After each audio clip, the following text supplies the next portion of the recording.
High friend, welcome to Jaya cooking house. আমরা তালের পিঠা খেতে কে না পছন্দ করি। ভাদ্র মাস আসলেই সবার ঘরে ঘরে তালের পিঠা বানানোর উৎসব শুরু হয়ে যায়। অনেকের কাছে তালের রস বের করাটা একটু ঝামেলার মনে হয়।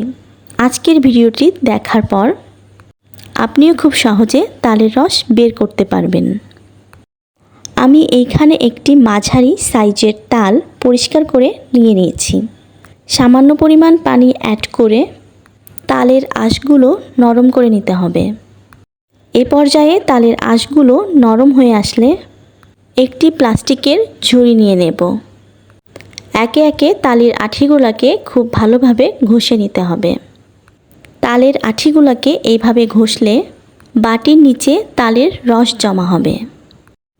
তালের আঁঠিগুলা শুকনা না হয়ে আসা পর্যন্ত এভাবেই ঘষতে হবে। এখানে অনেকটা তালের রস বের হয়েছে। এই তালের রসের ভেতরে আমি দিয়ে দেব 500 গ্রাম ময়দা। এখন এতে অ্যাড করব চিনি। এখানে আপনারা আপনাদের চাহিদা মতোই চিনিটা অ্যাড করবেন। সুজি দিয়ে দিলাম 250 গ্রাম। আপনারা এখানে চালের গুঁড়া ব্যবহার করতে পারেন। পিঠাতে স্বাদ বাড়ানোর জন্য এখানে দিয়ে দিলাম কুড়ানো নারকেল। এখন সামান্য একটু লবণ অ্যাড করে উপকরণগুলোকে মিশিয়ে নেব। এখন খেয়াল রাখতে হবে তাল আর ময়দার ব্যাটারটা যেন খুব বেশি শক্ত আবার খুব বেশি নরমও না হয়ে যায়। এ পর্যায়ে তেলটাকে খুব ভালোভাবে গরম করে নিতে হবে আর একে একে তালের বড়াগুলোকে ভেজে নিতে হবে। এ সময় গ্যাসের চুলাটাকে মিডিয়াম হিটে রাখার চেষ্টা করবেন। মিডিয়াম হিটে তালের বড়াগুলোকে লাল লাল করে ভেজে নিতে হবে। তালের বড়াগুলো খুব হালকা হাতে নাড়াবেন, না হলে ভেঙে যাওয়ার সম্ভাবনা থাকে।